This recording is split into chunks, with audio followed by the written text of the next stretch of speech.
Most of you are aware that I am the self-appointed manger scene policeman of the greater Villa Park area. And I have busily been writing citations to all of you who have wise men in your manger scenes. Because wise men have no business being in the manger scenes yet. And you may scoff, but it really is kind of important theologically. When my kids were little, I was often the one who hijacked the wise men and carried them into other parts of the room or other rooms of the house to get them away from the manger. Because, see, the wise men might have been traveling at the time that Jesus was born, but he wasn't there when Jesus was born. You can't have wise men at the birth of Jesus, or it diminishes the extreme theological significance of them being there at all. Because the wise men are really important, especially to us, because I don't think any of us are Jewish. The wise men have a whole day in the church year set aside for them. Epiphany, today, to celebrate their arrival to worship the Christ child. Today, we don't talk about angels or shepherds. That all happened on Christmas. Today, it's all about wise men and stars. And the wise men were not just random travelers who thought it'd be nice to stop off and say hi to Jesus on their way to Disney World. These men were important men, wealthy men, who saw this star appear in their western sky and put their whole lives on hold to travel across the known universe to worship Jesus. How far did you drive to worship tonight? I'll wager that none of you even had to pack a toothbrush, much less finance a whole caravan. And what of this mysterious star that appears into the sky? See, stars are really important things. We of the city lights, we sort of all but ignore the stars. I mean, yeah, we all know they're up there and they're pretty and all that, but because of the light pollution, we don't really see them all that often, and we don't really live our lives in tune to them in any way. I mean, the stars are there. But the stars for the wise men and the people of that day were really important. They were the light, the only light at night to see their way through that dark desert. The stars gave them directions. Because, there was no thing like Google Maps. And there were no maps at all. Well, there were some maps, but not the kind that you could print out nicely on paper and fold up neatly for your camel's glove compartment. Maps themselves, they go all the way back to the 15th century BC. But those old maps from the 15th century BC, you know what those were maps of? Not the earth, the stars.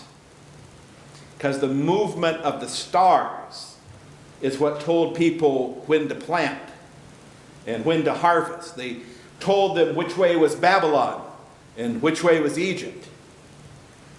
And a new star would have been immediately noticed. It would really be like someone adding a numeral to your clock in the kitchen. You would notice if it was suddenly 25 o'clock. It's not something that would slip by you. And this new star did not slip by these wise men either.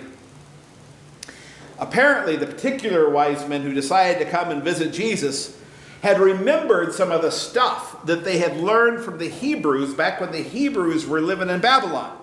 Because prophets like Daniel had made a huge impact on the people of Babylon.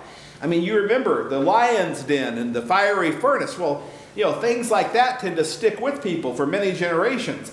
And beyond Daniel, they had the words of the prophet Jeremiah, and they were aware that the Hebrews were looking for a Messiah to arise out of this little town called Bethlehem.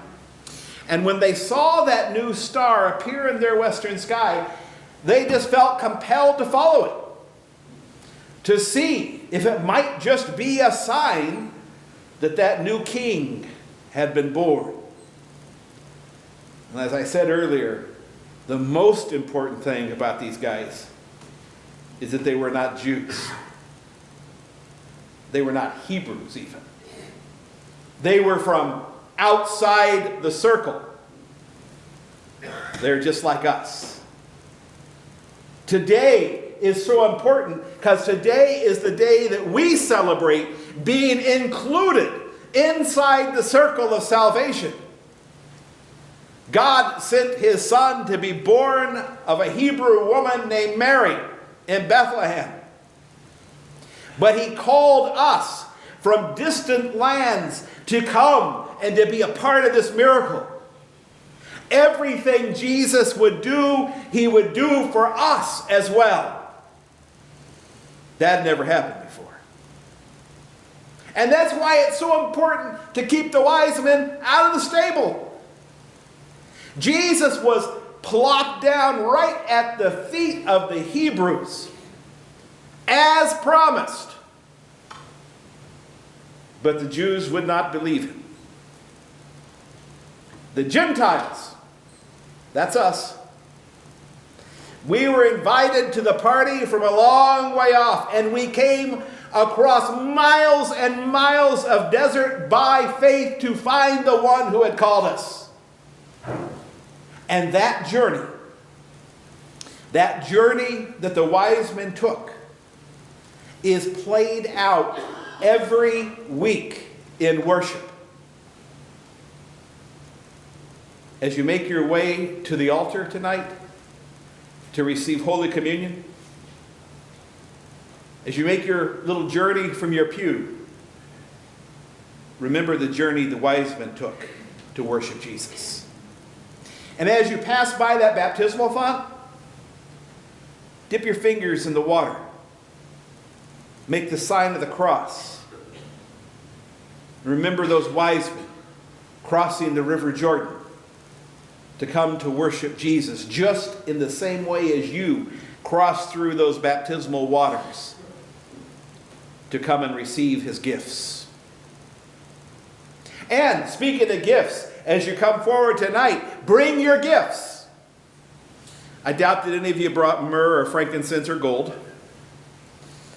The Board of Stewardship would be pleased with punch if you did. But bring your gifts of worship.